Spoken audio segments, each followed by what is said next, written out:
realmente desde dónde viene esta tendencia a la agresividad, a la violencia, a la corrupción, que permite que estemos en estos niveles de criminalidad.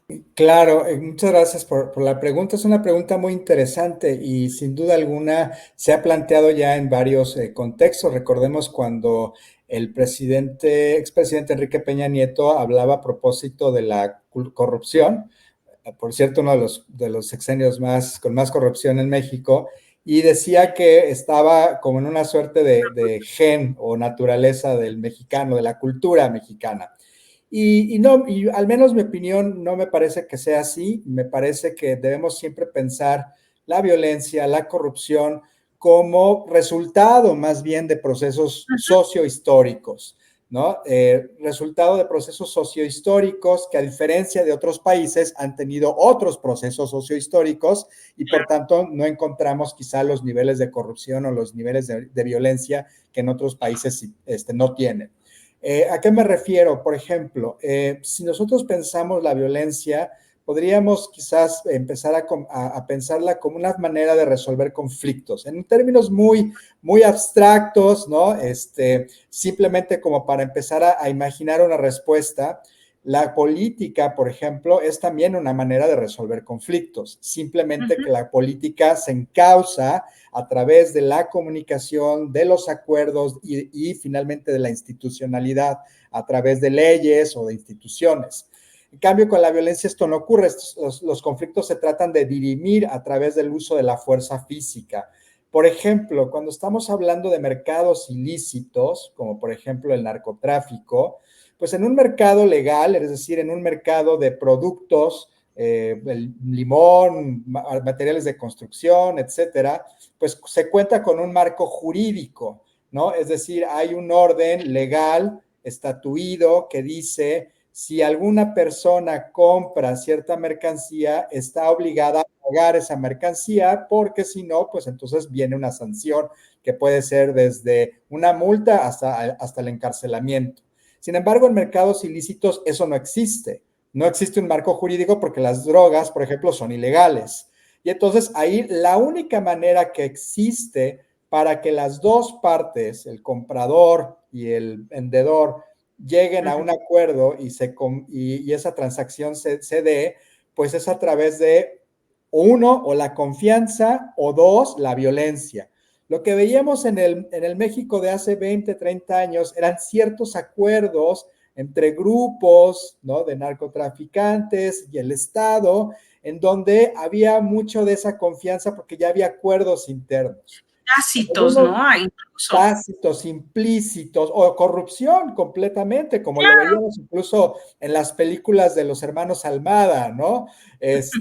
en algún momento eso se rompió por diversas cuestiones que ahorita quizás podamos abordar más adelante, ahorita no, pero digamos, esos acuerdos empezaron a romper, ¿no? Hubo una alternancia, por ejemplo, en los gobiernos municipales, estatales, que rompía esos acuerdos a nivel municipal entre grupos de la delincuencia organizada y autoridades. Entonces, al no existir esos acuerdos, al no existir esa tácita confianza, pues la violencia comienza a ser un factor para decidir, por ejemplo, cuando no se cumplía un acuerdo de venta o de compra de mercancías, ¿no?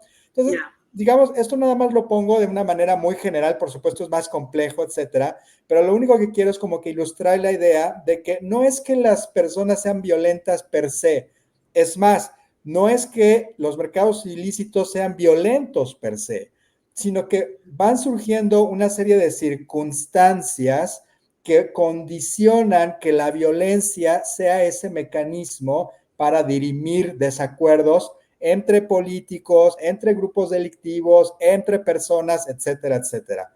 Entonces, el carácter histórico de la violencia o el carácter histórico de la corrupción debe ser algo que nosotros como mexicanas, como mexicanos, sí tenemos que tener en cuenta, porque justamente al saber que hay no una naturaleza humana, no una cultura del mexicano detrás de la violencia y de la corrupción, tendremos entonces sí más herramientas para decir, entonces construyamos órdenes jurídicos, órdenes institucionales que sí funcionen, que sí sean efectivos y que nos permitan dirimir nuestras diferencias, por ejemplo, de una manera pues más pacífica y no a través de la violencia, o que nos permitan actuar e interactuar con el Estado de una manera que no sea a través de la corrupción.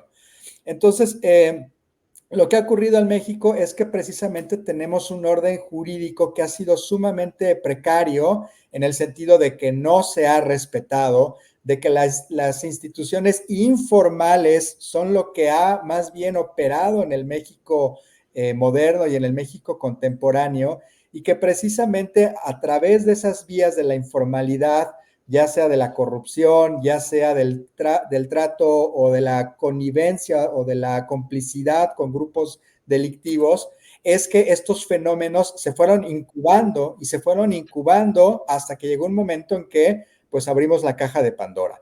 Hoy es muy Sí, no. difícil cerrar esa caja de Pandora por todo lo que se ha dicho aquí, por los efectos que tiene en la sociedad, porque la violencia es multidimensional, porque la misma delincuencia organizada también es un fenómeno muy complejo, con muchas aristas, y entonces nos va a requerir muchísimo tiempo empezar a construir instituciones que realmente funcionen para tratar de levantar esto. Finalizo. No somos los mexicanos, las mexicanas corruptos per se, ni violentos per se, sino son las condiciones históricas, sociales, el Estado fundamentalmente el que ha fallado en garantizar estos órdenes jurídicos, legales y sociales.